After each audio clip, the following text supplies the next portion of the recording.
하나님께만이 온전히 드려지는 예배가 되기 위해서 우리가 집중해서 주님을 향해 입을 벌려 동성으로 기도하겠습니다. 사랑과 은혜가 풍성하신 하나님 아버지, 저희가 지난 시간 동안에도 하나님께서 눈동자같이 저희를 보호하여 주시고 오늘 이렇게 거룩한 성회를 맞이해서 예배드리게 해주심을 감사드립니다. 지금 우리 삶이 여러가지 육체적인 병마와 정신적으로 어려움과 여러가지 문제 속에 갇혀있다 할지라도 지금 이 순간만큼은 저희들의 귀문과 마음의 문을 활짝 열어서 주님의 음성을 듣고 그 음성에 순종할 수 있는 능력의 종들이 되게 하여 주시옵소서. 그래서 내가 눈으로 보이는 그 세상만을 보지 아니하고 내 안에 계신 하나님이 주시는 그 믿음의 능력으로 온전하게 대응함으로써 지금의 문제와 어려움을 헤쳐나가게 하여 주시옵소서. 거룩하신 하나님 아버지, 이제 저희가 주님의 말씀을 청정하고 그 말씀을 들을 때에 준비된 심령으로 저의 마음을 깨끗하게 청결하게 하여 주시옵소서.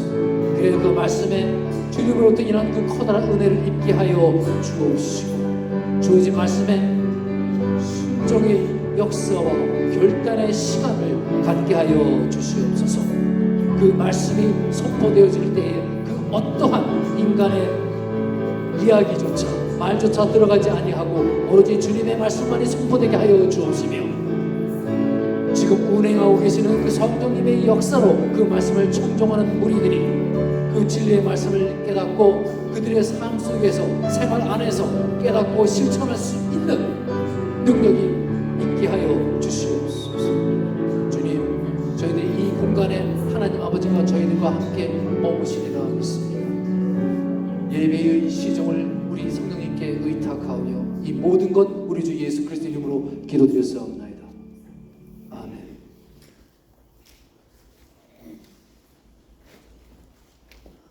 찬송가 524장 다 같이 부르시겠습니다.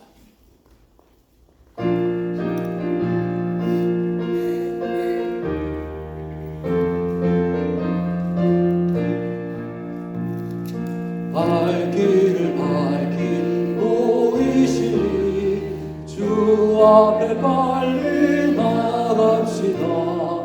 우리를 찾는 우주 예수 오도라 하시네. 죄악 벗은 우리 영혼은 기뻐 뛰며 주를 보겠네. 하늘에 계신 주 예수를 영원히 섬기리. 우리를 오라 하시는 말 기쁘게 듣고 순종하세. 우주를 믿기 지체 말고 속속히 나가세. 죄악 벗은 우리 영혼은 기뻐 뛰며 주를 보겠네. 하늘에 계신 주 예수를 영원히 섬기리. 주 오늘 여기 계시오니 나와서 주의 말씀 듣세. 듣기도 하며 생각하니 참 진리시로다. 죄악 벗은 우리 영혼은 기뻐 뛰며 주를 보겠네. 하늘에 계신 주 예수를 영원히 섬기리.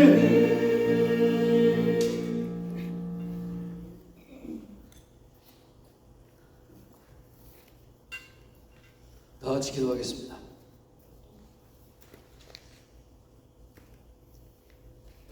저희 모두를 지으시고 당신의 선하신 뜻대로 다스려 주시는 살아계신 하나님 아버지, 영광과 존귀와 찬송을 드립니다.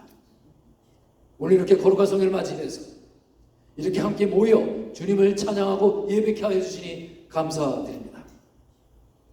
상한 갈대를 꺾지 아니하시고 꺼져가는 등불을 끄지 아니하시는 자비하신 사랑의 하나님 아버지, 저희들이 육신이 연약하고 믿음이 정말 부족해서 하나님의 말씀을 제대로 실천하지 못하고 여러 가지로 범한 죄와 허물이 많이 있습니다. 이 시간 저희들이 모든 죄를 주님께 자복하고 우리 자신을 허물어서 진정으로 회개하오니 주 예수 그리스도의 보혈로 깨끗함을 얻게 되리라 믿습니다. 천하 만물을 창조하시고 다스리시며 말씀으로 저희의 삶을 인도하시며 저희와 항상 함께 하시는 하나님 아버지를 저희가 믿습니다. 이제 주님께서 주시는 그 새로움을 입고 새 찬양을 입고 이제는 하나님의 말씀의 원리에 따라 살아가게 하여 주시옵소서. 예수 그리스도를 열정적으로 처음의 마음으로 돌아가서 헌신하는 자가 되게 하여 주시옵소서. 각자의 직장과 가정에서 빛과 소금의 역할을 감당하기에 모자람이 없게 하여 주시옵소서. 그리하여 이 어두운 세상을 그리스도의 빛으로 밝히 비추고 그 썩고 부패한 곳에 하나님의 거룩과 의의 역사를 일으키는 능력의 종들이 되게 하여 주시옵소서.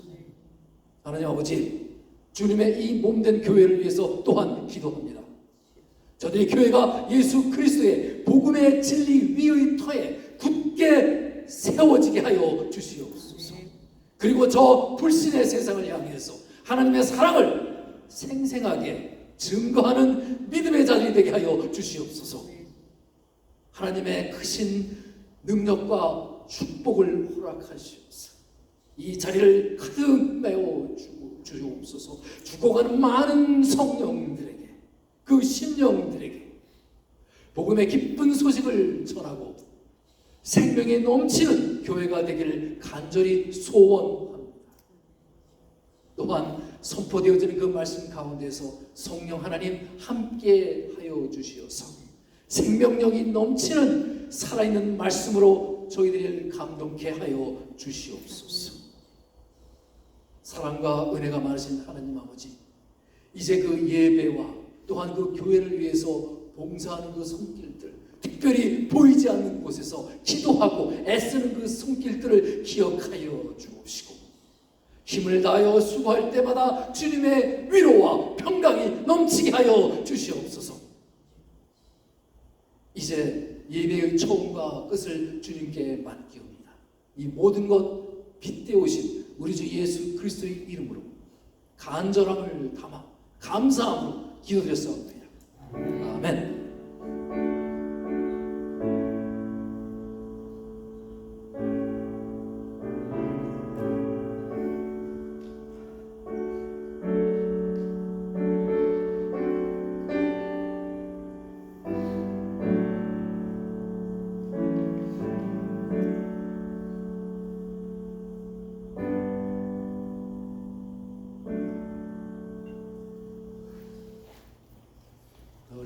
공동체 소식 보겠습니다. 다 같이 주보 참조하시겠습니다. 감사합니다. 주보. 먼저 이제 다 같이 인사 나누시죠. 사랑합니다. 감사합니다. 건강한 얼굴로 뵙게 되시니까 감사드리고요. 이 자리에 계시지 않은 분들도 저희들과 동일한 축복이 임하리라 믿습니다. 자, 저희들이 Majesty Nation Sanctuary Church 아무래도 이제 모지다 보니까 잘 저하고 연락과 접촉이 잘 안 되고 있네요.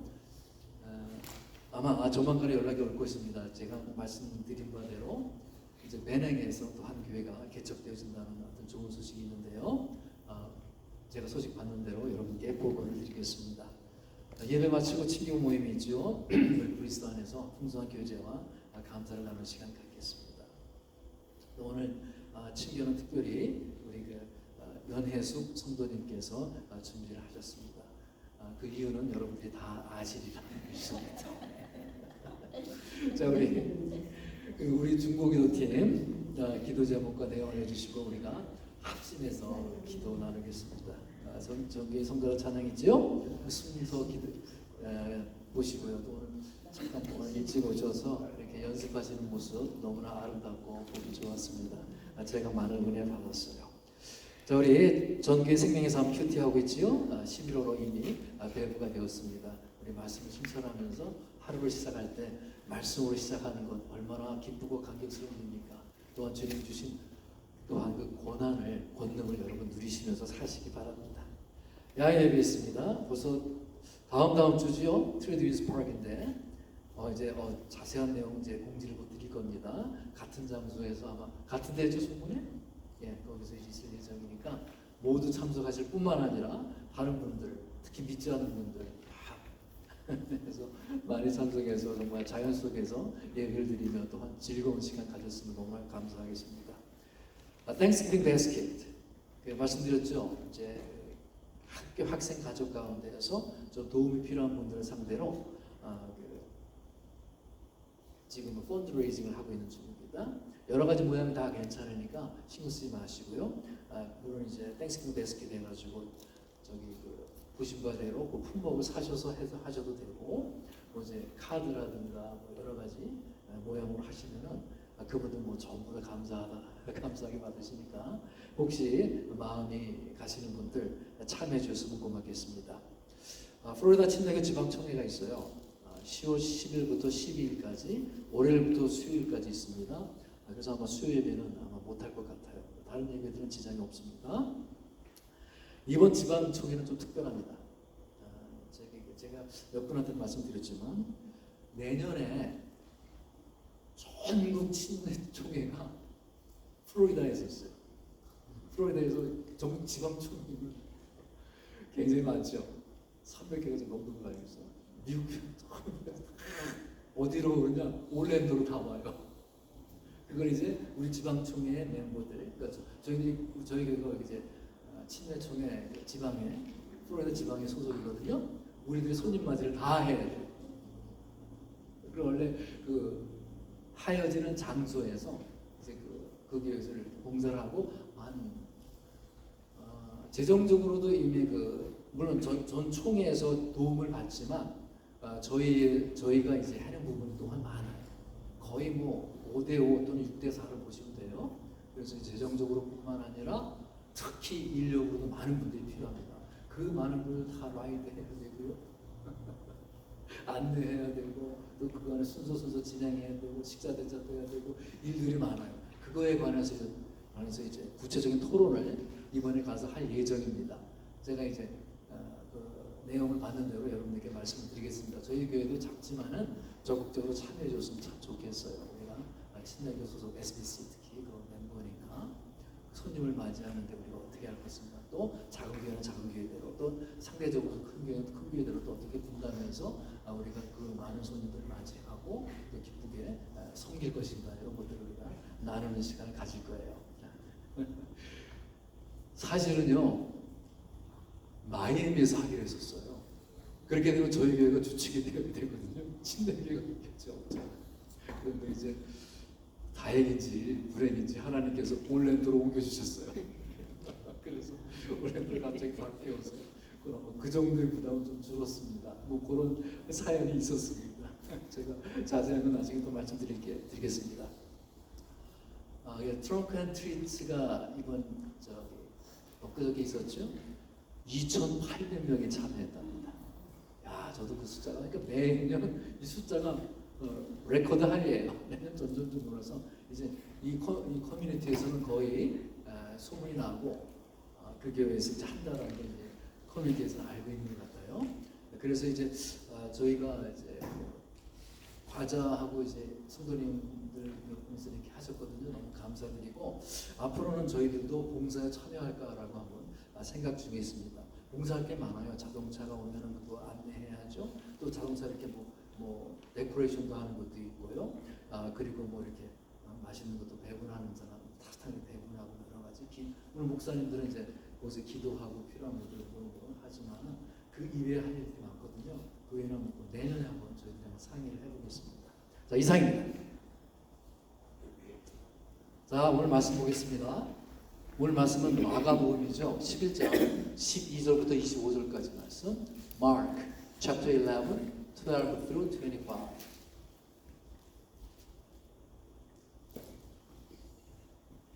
마가복음입니다. 11장 12절 말씀부터 25절까지 말씀이에요. 제 성경책은 신약 73쪽입니다. 다들 찾으셨죠? 먼저 선독해 주시면 제가 이어서 화답하겠습니다. 자, 읽겠습니다.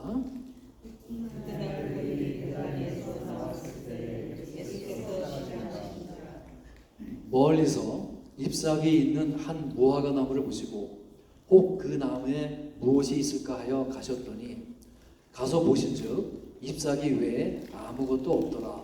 이는 무화과의 때가 아님이라.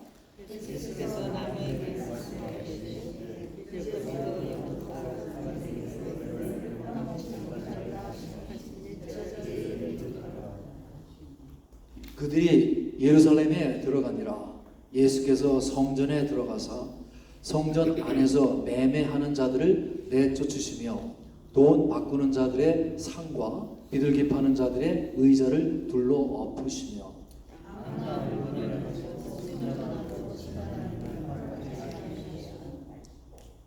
이에 가르쳐 이르시되 기록된 바 내 집은 만민이 기도하는 집이라 칭함을 받으리라고 하지 아니하였느냐. 너희는 강도의 소굴을 만들었도다 하시매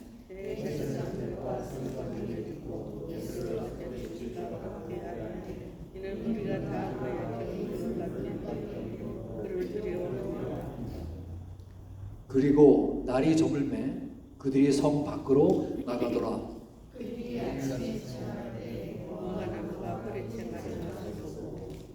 베드로가 생각이 나서 여짜오되 라비여 보소서 저주하신 무화과 나무가 말랐나이다.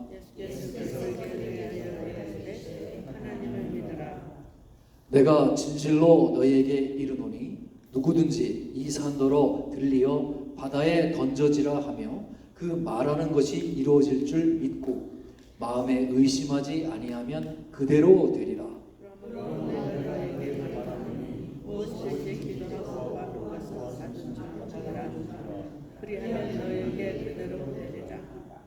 네, 함께 읽겠습니다. 서서 기도할 때에 아무에게나 혐의가 있거든 용서하라. 그리하여야 하늘에 계신 너희 아버지께서도 너희 허물을 사하여 주시리라 하시니라. 아멘. 하나님 말씀입니다. 네, 성가대 찬양이겠습니다.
예, 감사합니다. 여러분, 그 하나님의 그 부흥의 역사를 이렇게 가만히 살펴보면요, 그 부흥을 이렇게 처음으로 이렇게 찾아가면은 언제나 아주 작은 한 사람이나 아주 작은 그룹의 기도에서부터 시작했습니다. 한국의 영적 대각성, 평양 대부흥을 이야기하죠. 그게 있던 1907년에 그 대부흥도요, 사실은 거슬러 올라가면 1903년도에 중국에서 사역하시던 한 여자 선교사님 한 분이 그 마음에서 시작이 되었어요. 그분은 아주 그 마음에 불타는 그 성령의 역사에 대한 어떤 간절함이 있으셨어요. 그러는 가운데 1903년도에 한경남도 원산에서 선교사 수양회가 열렸었거든요. 그때 말씀을 전하는 로버트 하디라는 그 선교사님이 그 마음에 강력한 성령님의 임재가 일어났습니다. 그리고 마침내 그분의 설교를 통해서 그 자리에 모인 분들이 뜨겁게 성령의 역사를 체험합니다. 그 몇 명이 모였는지는 기록에 나와 있지 않아요. 그러나 이제 그 성경학자들이 그 미루어 짐작하건대 그때 한 10수명 정도에서 뭐 그 정도 되는 인원이었지 않았을까라고 합니다. 한국에 왔던 선교사님들이 중심이 되었으니까 10수명이 모인 그 자리에서 아주 간절하게 드린 기도가 1907년도 대부흥의 역사의 불씨가 되었다는 것입니다. 그 이후에 이제 지금의 한국의 교회가 이루어지게 되었던 것이죠. 그때 원산에 모이신 그 선교사 수양의 인원은 매우 적은 숫자에 불과하였지만 결국 한국 교회 부흥의 결정적인 영적인 전환점이 되었던 것입니다. 그러니 우리 교회가 인원이 적어서 뭐 시설이 없어서 물질이 적어서 프로그램이 없다고 해서 그렇게 할 것이 아니라 정말 우리가 우리 자신의 믿음이 없기 때문에 성령의 충만함의 경험도, 말씀의 풍성함의 경험도 하지 못하는 것입니다. 바로 키는 뭐냐면 하나님께서 하시려고 하시면 그것이 열쇠라는 것이에요. 이것이 하나님이 하시려는 일인가? 내가 지금 하나님이 하시려고 하는 일을 내가 기도하고 있는가? 내가 지금 하나님이 하시려고 하는 일을 내가 지금 행하고 있는가? 이것이 포인트라는 거예요. 오늘 이 시간 여러분 성령님의 강력한 충만함으로 은혜를 입고서 여러분의 세상에 나아가 그 믿음을 드러내는 하늘나라 백성들이 되시기를 축복드립니다. 오늘 말씀을 보니까 예수님께서 이제 무화과 나무를 책망하시는 그런 사건이 나오고 있죠. 무화과 나무를 이렇게 책망을 하시고 결국 그 무화과 나무가 말라버렸어요. 그런 결과를 보여줍니다. 그리고 그 중간에 성전, 잘 아시는 여러분들의 성전 청결 사건, 그 사건이 일어나지요. 그 사건이 그냥 이 무화과 나무 사건을 중심으로 해서 샌드위치처럼 가운데 이렇게 쫙 들어와 있어요. 이 두 사건은요, 예수님께서 예루살렘에 입성하시고 난 그 다음날 월요일에 일어났던 일이에요. 자, 우리 오늘 말씀 보겠습니다. 12절부터 14절 말씀 볼까요? 이튿날 그들이 베다니에서 나왔을 때에 예수께서 시장하신지라 멀리서 잎사귀 있는 한 무화과 나무를 보시고 꼭 그 나무에 무엇이 있을까 하여 가셨더니 가서 보신즉 잎사귀 외에 아무것도 없더라. 이는 무화과의 때가 아님이라. 예수께서 나무에게 말씀하여 이르시되 이제부터 영원토록 사람이 내게서 열매를 따먹지 못하리라 하시니 제자들이 이를 듣더라. 예루살렘 바로 그 바깥쪽에 이제 베단이라는 곳이 있는데 거기서 이제 주무셨어요, 예수님께서. 그리고 이제 지금 예루살렘으로 이렇게 올라가시는 거예요. 근데 아침 식사를 안 하셔서 시장하셨어요. 시장하시니까 마침 길가에 무화과 나무가 있는 거예요. 그래서 거기에 달린 그 열매인 무화과도 이제 드시려고 그 시장길을 없애볼까 하는 마음으로 이렇게 그 나무에 다가가신 것이죠. 그런데 이렇게 보니까 열매가 전혀 없는 거예요. 그러자 그 나무를 저주를 하십니다. 그런데 이 본문을 읽으면서 참 그리스도인들조차 좀 당혹해하는 사건이라고 볼 수가 있어요. 이 버틀 러셀이라고 하는 그 유명한 철학자죠. 무신론자인데 그거는 아마도 예수 그리스도께서는 합리적이지도 못하고 상식적이지도 못한 분일지도 모른다라고 이야기할 정도예요. 이 사건을 보고. 아니 시장하셨던 예수님이 무화과 나무에 열매는 없고 잎사귀만 있다는 이유로 해서 기분이 나빠서 무화과 나무를 저주를 하신다? 이게 좀 당혹스럽죠. 우리가 아는 예수님은 사랑의 하나님이요 자비의 하나님 아니십니까? 그런데 이 사건은 그런 그 예수님의 소풍과는 전혀 먼 거리에 있는 사건입니다. 아니 예수님은 무화과 나무의 때도 아니라는데 왜 열매가 없다고 저주하셨을까요? 아직 철도 아닌데 예수님은 열매를 부하셨고 열매가 없으니까 화가 나셔서 저주를 퍼부으셨다라고 하면은 이거 말이 안 되잖아요, 그죠? 아직 태어나서 아직 몇 주도 안 된 애기한테 어른이 와서 아가야 너 왜 이빨이 없니? 너는 사람이 아니구나. 이거 정상입니까? 아니 갓 돌 지나니까 아기한테 아빠가 딱 와서 야 점프해봐. 너 왜 점프를 못하냐? 너 어디 바보야? 이렇게 하면은 그 아빠를 우리가 어떻게 생각합니까? 마치 예수님이 바로 그런 식이 아닙니까? 무화과 나무는 아직 열매를 맺을 때가 되지 않았기 때문에 당연히 열매를 맺지 못합니다. 그런데도 그런 무화과 나무를 인정사정 없이 열매 없다 하고 저주를 퍼부으신 그 모습, 참 믿는 사람들도 좀 당혹하게 만듭니다. 그렇다면 그 당시의 문화와 지리적인 배경을 볼 필요가 있어요.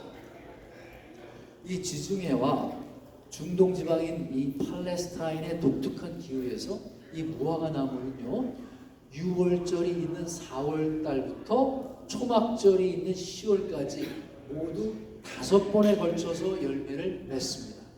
이스라엘의 기후는 그때 그 4월부터 10월까지가 건기예요. 기간, 건기, 여름입니다. 그리고 나머지 기간 6개월이 겨울, 우기, 비가 오는 기간입니다. 그렇게 두 개로 나뉘어져요. 그 6개월의 우기 동안에는 앙상한 나뭇가지로 있다가 그렇게 겨울을 보냅니다. 그리고 무화과 나무는 이제 봄이 되면은 6월절에 다가오면 작은 잎사귀와 함께 첫 열매 무화과를 맺어요. 그리고 나머지 긴 기간 동안에 무화과 열매를 몇 번? 5번을 거듭 맺습니다. 그런데 그 첫 열매 무화과와 그 이후에 열리는 무화과 나무를 가리키는 히브리 단어가 전혀 달라요. 그러니까 본문을 원본을 보지 못한 실수들이겠지요. 바로 여기에 말씀의 비밀이 있는 것입니다. 20절 말씀 볼까요? 그들이 아침에 지날 때에 무화과 나무가 뿌리째 마른 것을 보고 6월절 그러니까 4월에 즈음 되면 첫 열매 무화과 나무는 히브리어로 파게라고 합니다. 파게라는 단어가 쓰였어요. 그리고 이후에 순차적으로 열리는 그 먹는 무화과 나무는 테나라는 단어를 썼어요. 그래서 다른 이건 다 열매예요. 그런데 예수님이 예루살렘에 들어오실 때에 시장하셨는데 길가에 있는 무화과 나무를 보시고 혹시 그 나무의 열매, 그 열매는 무엇이죠? 처음 나는 열매 파게를 가리키는 것입니다. 잎사귀밖에 없는 거예요. 예수님께서 파게를 찾으신 것은 그 때가 6월절 즈음인 4월 달에 사람들이 맺혀야 하고 그 이후에 본격적인 무화과 과실들, 테나는 아직 때가 이르지 않았다는 것이지요. 그래서 그렇게 말씀하신 겁니다. 즉 6월절의 즈음에서 잎사귀와 동시에 당연히 맺어야 할 그 파게를 맺지 않았다는 것이죠. 그래서 잎사귀만 무성한 무화과 나무를 보시고 예수님이 책망을 하시는 것입니다. 막무가내로 하신 게 아니에요. 당연히 있어야 할 것이 없는 것을 보시고 그렇게 말씀을 하셨습니다. 여기서 잎만 무성하고 열매를 맺지 못하는 것은 그 당시 예루살렘과 그 백성들의 영적인 상태를 지금 하나님께서 비유로 말씀하시는 거예요. 주님께서 마땅히 맺어야 할 파게, 그 열매를 맺어야 하는데 그 나무가 잎만 무성하고 그 과실나무로서의 책임을 다하지 못하고 있다는 그런 의미로 책망을 하시는 것입니다.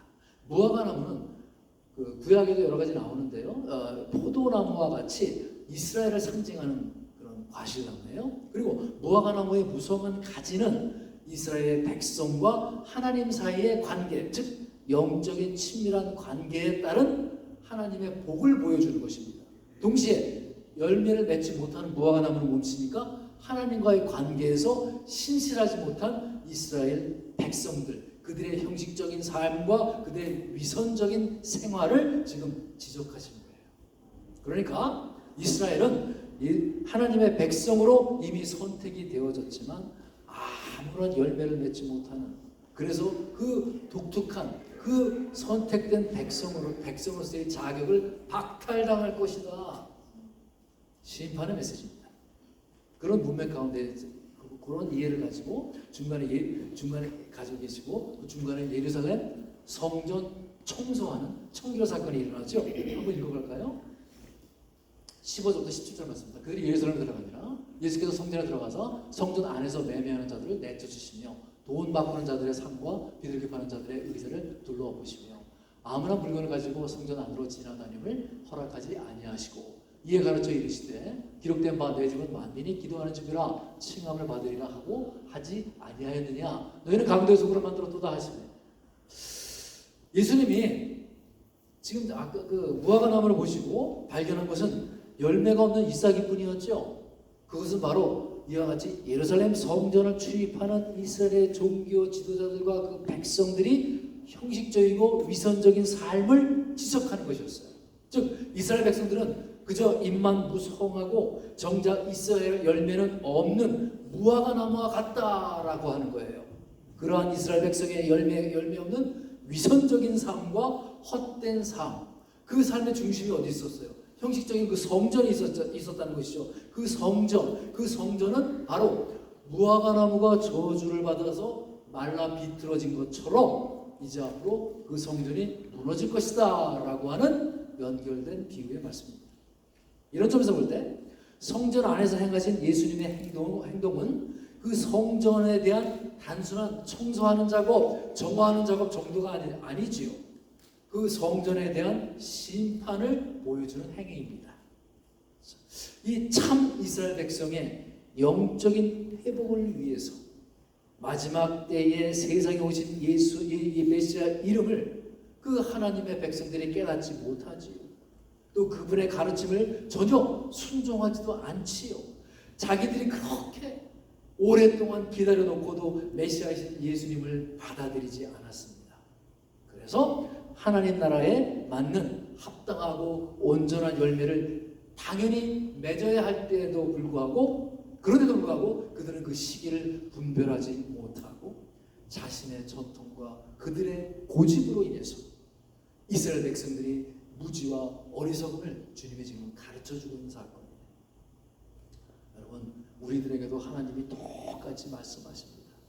우리가 그리스도인이라면 이러한 그리스도인으로서의 합당한 열매를 맺어야 한다는 거예요.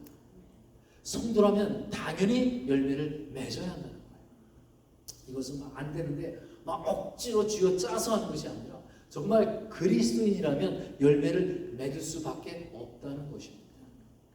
여러분, 살아있는 나무라면 당연히 열매를 맺는 것처럼 살아있는 성도라면 열매를 맺게 되어 있다는 말씀이에요. 열매는 보면 우리가 굳이 나눈다면 크게 내적인 열매와 외적인 열매가 있겠지요. 특별히 내적인 열매라는 것은 예수 그리스도의 성품을 닮아가는 것입니다. 인격적인 변화를 이야기하죠. 성품의 변화를 이야기하는 것이죠. 외적인 열매라는 것은 전도의 열매, 헌신과 봉사 열매일 것입니다. 예수를 믿고 성령님이 들어오셨는데 내 마음속에 주인이 바뀌었는데 왜 바뀌지 않겠습니까? 왜? 주인이 바뀌었으니까. 우리가 세상에 사업을 해도요, 사업체 주인이 바뀌면은 당연히 이전에 하던 주인과 새로운 주인이 똑같이 하지 않잖아요. 회사도요, 합병이 되어지면은 새로운 그 회사의 정책과 원칙과 빌딩의 모습조차 내부 데코레이션조차 싹 바뀌어야 돼요. 그 새로운 회사의 것으로. 세상의 원리도 그러한데 하물며 예수님을 믿고 선물로 성령님이 내 안에 들어오시고 주인이 바뀌었어요. 그런데 어떻게 옛날에 주인이 하던 그 방식대로 그대로 내버려두고 새 주인을 모시고 있다라고 할 수가 있겠습니까? 바뀌는 게 자연스러운 것이지요. 안 바뀌는 것이 이상한 것입니다. 이전에는 내가 막 짜증도 나고 불평도 나고 원망의 말만 입에 붙이고 살던 사람이 예수를 믿고 변화되어서, 물론 그것이 하루아침에 변하는 건 아닙니다. 진정 그리고 조금씩 바뀌어가는 것, 감사와 기쁨과 사랑의 언어가 조금씩 나오다가 그러한 언어들이 나의 마음속에 가득 채워지는 것, 그것이 바로 변화의 열매라는 것입니다. 자, 마가복음 한번 볼까요? 2장 17절 말씀입니다. 세 번역 보겠습니다. 이와 같이 믿음의 행함이 따르지 않으면 그 자체만으로는 죽은 것입니다. 여러분이 정말 진짜로 예수님을 믿었다면 예수님이 원하는 삶으로 바뀐다는 거예요. 하나님께서 진정 찾고 계신 것은 과연 우리가 얼마나 변화되었느냐, 예수님을 믿고 나서 달라진 것이 무엇이냐라고 하는 거예요. 여러분, 사실 우리가 인생 가운데서 가장 심각하고 중요한 문제가 무엇입니까? 인간은요, 참으로 어리석다는 것입니다. 왜? 자기 자신에게 속아요. 자신을 속이고 다른 사람의 눈을 속일 수 있다고 늘 생각을 합니다. 그러면 점점점 어떻게 됩니까? 내가 허세가 생기고 위선만 늘어나지요. 신앙의 일종의 쇼가 되고 자신은 신앙생활을 잘 한다고 착각을 하게 됩니다. 나는 부족함이 없었다라고 자랑한 요한계시록의 라오디게아 교회와 같이 되는 것이죠. 신앙생활을 얼마나 했는지는 전혀 여러분 중요한 것이 아닙니다. 내가 하루를 하더라도 영적으로 깨어있지 않으면요, 여러분 그 신앙 변질될 우려가 매우 큽니다. 변질이 여러분 얼마나 무서운지 아십니까? 왜 무섭냐면 나도 모르게 진행이 돼요. 변질이. 자신의 위선을 전혀 내가 알아차리지 못해요. 결국은 자기 착각 속에서 그냥 그렇게 살아갑니다. 여러분, 이 변질은요, 타락을 불러일으킵니다. 여러분, 신앙은 내가 몇 번 말씀드렸지만 자전거 타는 것 같다 그랬죠. 성장하지 않으면은 썩습니다. 성장하지 않으면요, 나의 속마음, 영혼의 상태가 거기에 문제가 생기기 시작합니다. 우리가 하나님 앞에 설 때 겉모야, 이 껍데기가 아닌 진정한 내면을 가지고 하나님 앞에 서지 않습니까? 껍데기 포장하다가 여러분 시간 보내서는 안 돼요. 내가 믿어온 만큼 진실한 그 신앙의 내용을 내가 정말로 담고 있는가? 사람들의 시선이나 평가가 정말 중요한 것이 아니라 하나님 앞에서 나 자신을 들여다보는 그 노력을 지속하지 않으면은 어느 날 우리 신앙이 그냥 붕 떠버리고 맙니다. 나는 예수 그리스도가 십자가에서 죽으시고 3일 만에 부활하셨다는 것을 믿습니다 라고 믿음으로 우리가 고백을 합니다. 매주 매일. 그러나 정말로 그 고백한 자신의 신앙과 그처럼 살고 있지 않는다면, 조금 더 나의 삶이 변화되지 않았다면 그 신앙은 가짜일 가능성이 높습니다. 그 못된 성격, 삐뚤어진 자아, 이것이 하나도, 나의 고집, 이런 것이 하나도 바뀌지 않으면서 미워하는 사람 계속 미워하면서 나는 구원을 받았다라고 하는 것은 여러분 대단한 착각일 수가 있다는 것입니다. 예수님은 믿음에서 나오는 그 열매를 보신다는 것이에요. 그렇다고 해서 내가 예수님을 믿었더니 그 미웠던 사람이 금방 막 사랑스러워지고 그런 일은 거의 없어요. 그런데 이전에 누군가가 그 사람을 막 욕을 하면은 막 기쁘고 나도 그 욕에 동참하고 싶고 그랬는데 이제는 나도 모르게 뭔가 막 찔리기 시작해요, 마음속에. 왜냐하면 내 안에 계신 성령님이 있으셔서 나의 양심의 문을 두드리시는 거예요. 아무래도 내가 이래서 안 될 것 같은데 라는 생각이 조금씩 들면서 점점 어떻게 그 사람을 불쌍하게 생각합니다. 그러다 보면 나도 모르게 그가 용서가 되어지고 더 나아가서 사랑하게 되고 더 나아가서 섬기기까지 합니다. 그런데 전혀 변화가 없고 똑같이 한다면 여러분 한번 여러분의 신앙심을 의심해 보아야 합니다. 내가 정말 예수님을 믿는 것인가? 내가 정말 예수를 사랑하고 그분을 사랑하고 감사하고 있는 것인가? 정말로 예수를 사랑하고 그분에 감사해서 남을 속이고 봉사하는 분 계세요. 제가 은혜 받습니다. 내가 정말 예수를 믿는 것인가? 나를 그 예수가 구원했기 때문에 그것이 너무 감사해서 내가 섬기는 것인가 하는 거예요. 교회는요, 예수 그리스도의 몸이라고 했습니다. 즉 타인, 타자, 남을 섬기고 봉사합니다. 나를 구원하셨기 때문에 그것이 너무나 감사해서 섬기는 거예요. 그분의 명령, 그분을 내가 사랑하니까 그분의 명령대로 사랑을 하고 실천을 하면 그것이 곧 구주를 섬기는 것입니다. 그런데 간혹 보면은 섬김을 받는 사람들 입장에서는요, 그와 같은 섬기는 모습을 보면서 감사를 하고 그 만남의 복을 주신 주님께 감사를 하고, 나도 그와 같은 여건에 처했을 때는 언제든지 하나님의 사랑, 그리스도 사랑을 베풀어야겠구나 하고 받으시면 돼요, 기쁜 마음. 그런데 그것을 물론 이용하시는 사람들은 나쁜 사람들이지요. 우리 교회는 없을 줄로 믿습니다. 바로 거기에 주님의 온유와 겸손이 나타나고 성품의 변화가 일어나기 시작합니다. 그러면 바로 성령의 열매가 맺힙니다.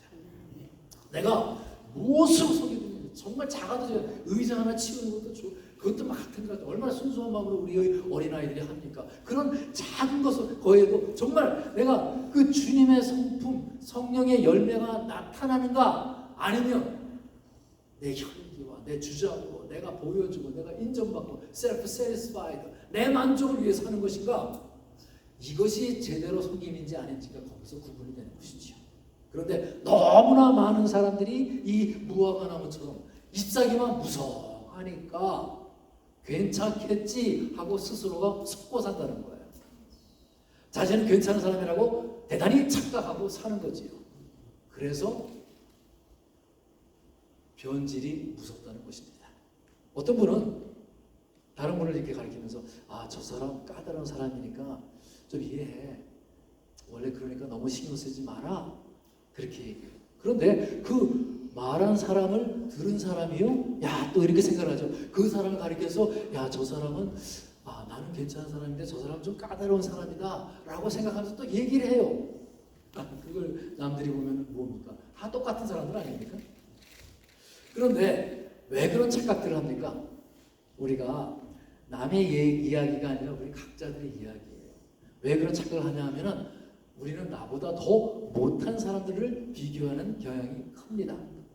엉망인 사람들과 비교를 하니까 내가 괜찮아 보이는 거예요. 스탈린, 푸틴, 김정은, 심지어는 범죄자와 비교를 하니까 그저 괜찮은 사람으로 보입니다.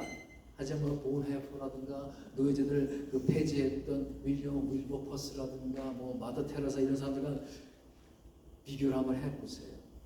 그런데 사실은요, 우리가 비교를 할 때 그런 마더 테레사 같은 사람이 아니라 우리는 바로 비교의 대상, 비교의 거울은 누굽니까? 예수 그리스도입니다. 그래서 예수님 앞에 나 자신을 비추어야 돼요. 예수님은 우리를 정죄하지 아니하시고 항상 우리를 불쌍하게 여겨주십니다. 왜? 그분은 긍휼이 많으신 분이시기 때문에. 그러니 우리는 주님 앞에 설 때마다 정말로 겸손해질 수밖에 없는 것이지. 그래서 여러분이 큐티를 해야 하고, 그래서 여러분들이 기도를 해야 하고, 그 기도를 통해서 주님과 교제하는 것이 너무나 중요합니다. 주님 앞에 자꾸 내 자신을 비추어 보아야 돼요. 그러면서 자꾸 주님을 닮아가면, 그러다 보면 너무나 감사해서 나도 모르게 열매가 나올 수밖에 없다는 것입니다.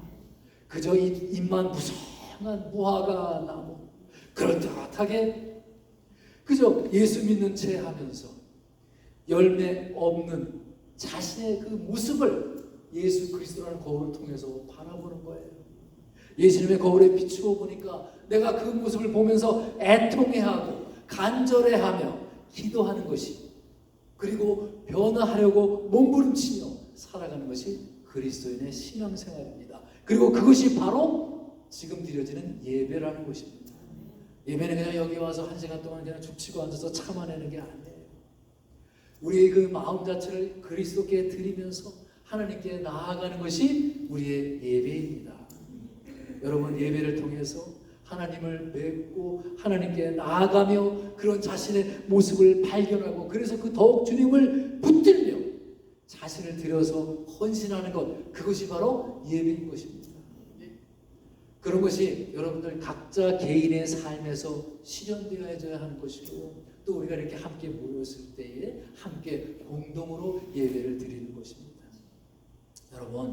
여러분이 아무리 교회를 오래 다니고요, 봉사를 열심히 하고요, 또 직분이 있어도요, 얼마든지 주님과 동행하지 않으면서 주님과 전혀 관계없는 형식적인 신앙생활을 하는 것이 가능합니다.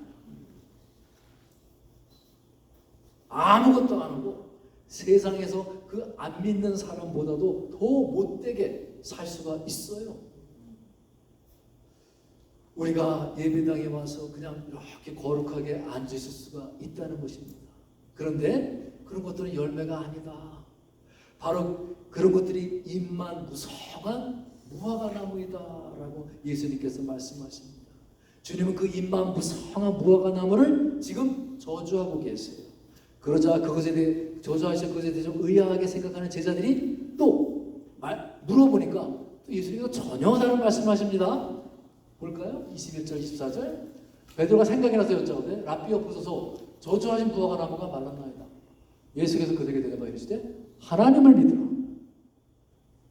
답변이 이상하잖아요, 그죠? 내가 진실로 너에게 이르노니 누구든지 이 산도로 들려 바다에 던져지라 하며 그 말하는 것이 이루어질 줄 믿고 마음에 의심하지 아니하면 그대로 되리라. 그러므로 내가 너에게 말하노니 무엇이든지 기도하고 구하는 것은 받은 줄을 믿으라. 그리하면 너에게 그대로 되리라. 정말 주님을 믿는다면 열매가 있어야 한다는 이야기지요. 근데 진짜 믿음이라면, 그것이 정말로 믿음이라면 산도 옮길 수 있을 것이다 라고 말씀하세요.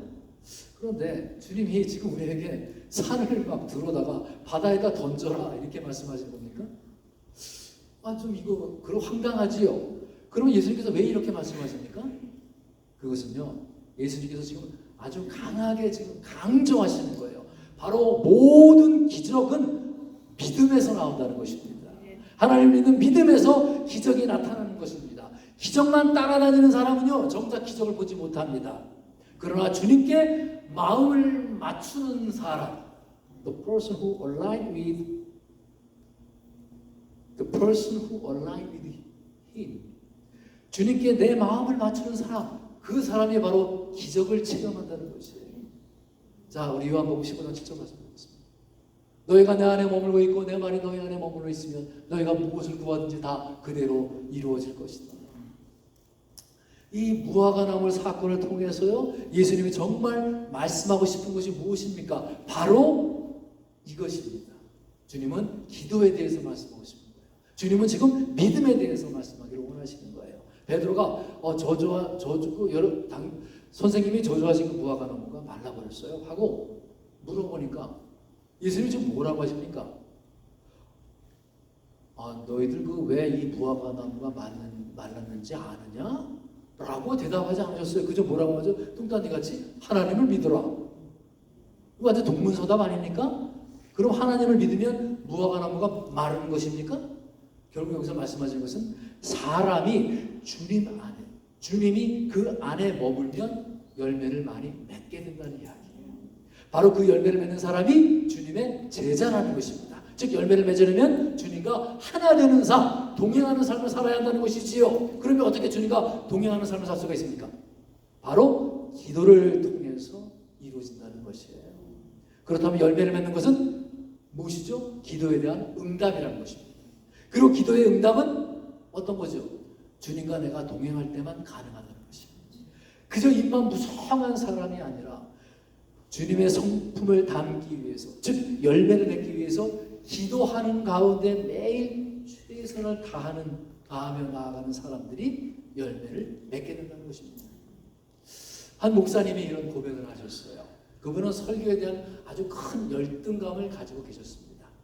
사람들 앞에 서는 것을 너무나 부끄럽게 여기고 아주 심한 내성적인 성품을 갖고 계신 분입니다. 말주변도 없고, 그러니 늘 강단에 설 때마다 부담감이 가고 너무 자신이 없고, 그게 스트레스가 너무 심하신 거예요. 그래서 이제 그 목사님이 고린도전서 1장 27절에서 29절 말씀을 깊이 묵상하셨습니다. 거기 무슨 말씀이옵니까? 하나님께서는 세상에 미련한 것을 택하시고 약한 것을 택하시고 천한 것, 멸시받은 것, 없는 것을 택하시어서 강한 것들을 부끄럽게 하시는도다 그러잖아요.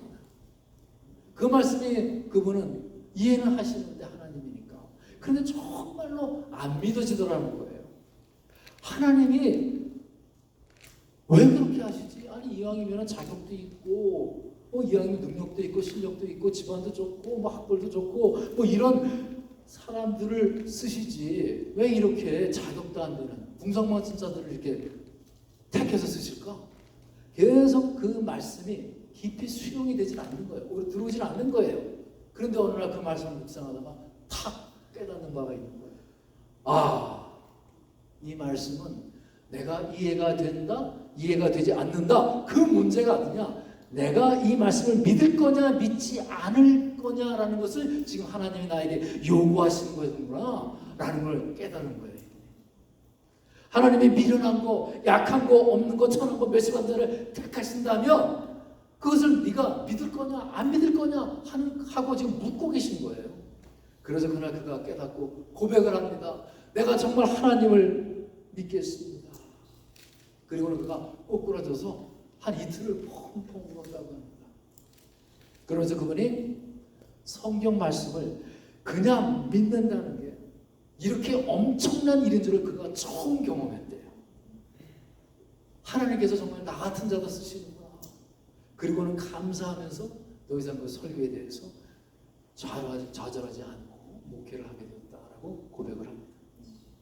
사실 우리가 그동안 믿는다 얼마나 말로 많이 합니까? 아멘 하면서 그 좋은 거예요. 아멘 하는 거 하지 말라는 게 아니라 믿는 애들도 말 얼마나 많이. 근데 진짜 믿음의 문제에 딱 부딪히지 않는다는 거예요. 제대로 믿어본 게 아니라는 것이죠. 여러분 진짜 믿음은 너무너무 중요해요. 우리 삶에 있어서 우리가 하나님의 말씀과 그 엄청난 은혜를 우리가 받았어요. 그런데 그걸 믿음으로 내가 반응하지 않으면요, 그 부어진 그 은혜가 그대로 나에게 임하지 않아요. 내가 믿음으로 반응할 때만 주님께서 부어진 그 은혜가 내 삶 속에 이루어진다는 사실을 여러분 믿으시기 바랍니다. 여러분 그리스도인은요, 주님과 정말 동행하면서 그분을 닮아가면서 그분의 성품으로 변화되기를 원하지요. 늘 주님과 동행하면서 열매 맺기를 위해서 우리가 기도하는 자가 그리스도인입니다. 그런 가운데 우리가 응답하기를 너무너무 원합니다. Align your heart with the Lord. 여러분 주님께 여러분의 마음을 맞추시기 바랍니다. 주님께 여러분의 마음을 맞추어서 여러분의 삶 속에 믿음으로 사랑하고 여러분의 삶 속에 믿음으로 섬기시기 바랍니다. 그 가운데 주님이 주시는 풍성함을 누리시며 사는 열매 맺는 거룩한 백성이 되시기를 우리 주 예수 그리스도 이름으로 축복드립니다. 우리가 기도할 때 다 같이 기도하겠습니다. 내게 주신 말씀을 가지고 여러분 기도하겠습니다. 주님, 우리 마음을 달라지게 하여 주시옵소서. 우리 마음이 정말로 주님께 맞추어지게 하여 주시옵소서. 주님, 우리의 마음이 그리해서 내 마음이 주님께 맞추어질 때 성령 충만함을 입으리라 믿습니다. 여러분 성령 충만함이 임하지 않습니까? 이유는 딱 한 가지입니다. 여러분이 주님께 마음을 맞추고 있지 않다는 증거입니다. 여러분 순종하고 있지 않은 부분이 있다라는 증거입니다. 여러분이 회개를 하지 않고 있다는 증거입니다. 여러분 주님께 마음을 맞추는 시간을 갖겠습니다. 여러분의 신앙생활을 돌이켜보고 살피는 시간을 갖겠습니다. 그리하여 다시 믿음으로 정말 믿음으로 기도하시기 바랍니다. 거룩하신 하나님 아버지, 사랑과 은혜를 주님, 오늘 말씀을 통해서 우리 주님의 마음을 배웁니다. 입만 무성한 무화과나무처럼 그저 겉모습만 신령인 나의 모습을 돌아봅니다. 주님, 저희의 삶이 형식과 습관으로만 가득해서 그저 겉모양이 아이언클레드 뚫지 못하는 체면과 아무도 뚫지 못하는 겉모습만 신경을 쓰고 변화받지 못하고 살아감을 고백합니다. 주님 앞에 진실한 신앙의 열매를 맺게 하여 주시옵소서. 주님을 닮아가는 그 인격의 변화가 있게 하여 주시옵소서. 우리 신앙이 잎사귀로만 드러나는 허례허식이 되지 않게 하여 주시옵소서. 주님이 찾으시는 그 파괴의 열매, 믿음과 순종의 열매를 맺게 하여 주시옵소서. 내게 있는 교만과 자기 의로 주님 앞에 서지 않게 하여 주옵시고, 날마다 주님께 기도로 나 자신을 비추어서 회개하는 성도가 되게 하여 주시옵소서. 내 입술이 주님을 향한 회개의 입술이 되게 하여 주시옵소서. 주님, 성전 안에 장사꾼들을 내어줘 주신 것처럼 내 마음 안에 있는 이 성전 안에 자리 잡고 있는 이 욕심과 위선을 깨끗이 몰아내 주옵시옵소서. 주님, 주님의 집에 만민이 기도하는 집이라 하였습니다. 우리의 마음도 주님만을 향한 주님의 마음에 그 맞춘 거룩한 기도의 성전이 되게 하여 주시옵소서. 주님, 하나님을 믿는 진실한 정말 진짜 믿음으로 살게 하여 주시옵소서. 내가 기도할 때에, 저희가 기도할 때에 이미 받을 줄로 믿는 그 담대한 믿음을 또한 허락하여 주시옵소서. 오늘 주님 안에 머물러서 내 주님이 내 안에 계심을 믿습니다. 주님과 함께하는 열매맺는 인생이 되게 하여 주옵시고, 주님의 성품을 하나씩 닮아가는 제자가 되게 하여 주시옵소서. 그저 겉모양만, 허례허식만, 입만 무성한 신앙을 이제는 당장 버리고 주님께 향기로운 열매를 드리는 삶으로 이 인생 마치게 하여 주시옵소서. 이 모든 것 우리 주 예수 그리스도의 이름으로 기도드렸사옵나이다. 아멘. 네, 찬송가 455장입니다. 일어서서 함께 부르시겠습니다.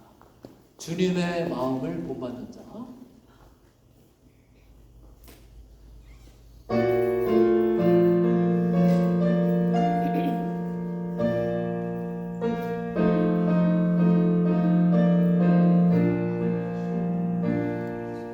주님의 마음을 본받는 자, 그만의 평강이 찾아오는 험악한 세상을 이길 힘이 하늘 너부터 임함이로다. 주님의 마음 본받아 살면서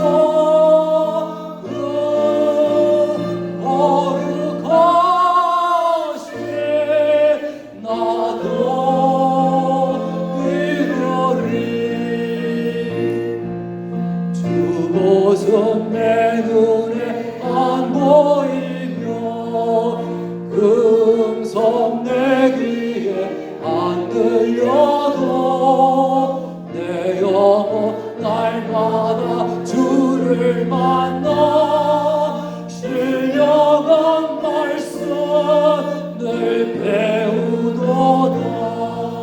주님의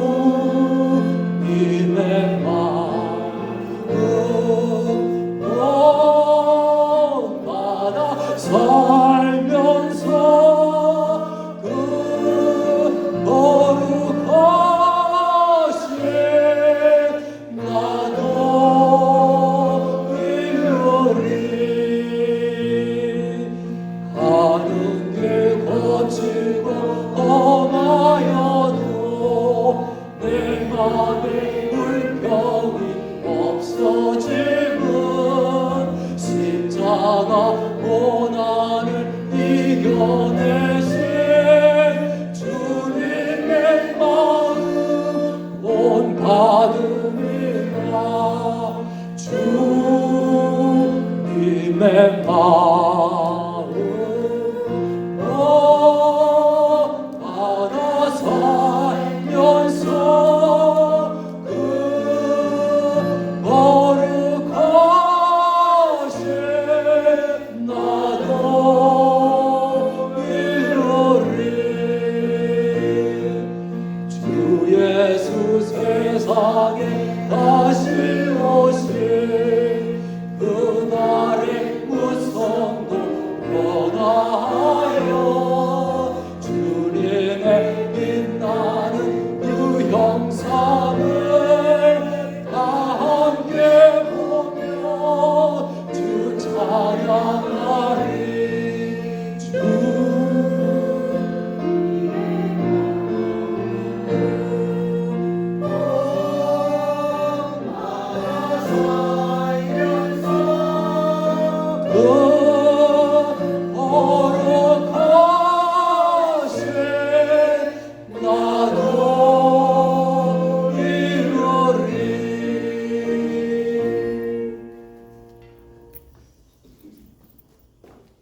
풍성하신 하나님 아버지, 오늘도 우리에게 생명과 숨을 주시고 주님의 은혜 가운데 살게 하심을 감사드립니다.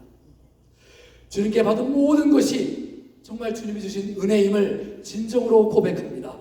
이제 감사하는 마음으로 정성껏 준비한 예물을 주님께 바치기를 원합니다. 이 헌금이 우리의 삶 전체가 주님의 것임을 고백하는 믿음의 표현이 되게 하여 주시옵소서. 주님, 우리 손에 있는 것이 크지 않더라도 주님께 드릴 때 하늘의 역사가 일어나리라 믿습니다.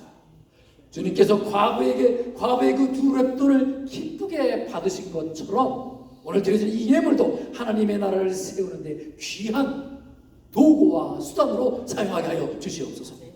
이 제물의 교회를 세우고 그 주님이 말씀하신 그 복음이 땅 끝까지 전해지는 일에 쓰이게 하여 주시옵소서.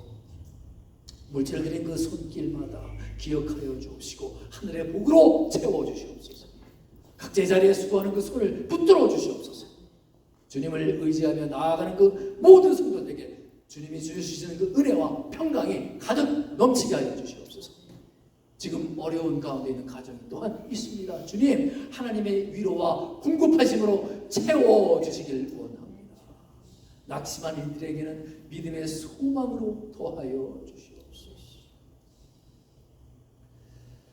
이제는 십자가에서 온전한 평강을 선포하신 우리 주 그리스도 예수의 은혜와 그 평강의 길 끝에 늘 우리를 기다리고 계시는 하나님 아버지의 무한하신 사랑과 날마다 요동치는 세상 속에서 우리를 흔들리지 않도록 붙들어 주시는 성령 하나님의 인도하심, 입만 그저 무성한 신앙을 버리고 오직 믿음으로 오직 기도함으로 주님께 향기로운 열매를 드리는 삶으로 살아가기를 결단하는 이 자리에 고개 숙인 참된 믿음의 백성들 위해 교회 위에 지금부터 영원까지 함께 계실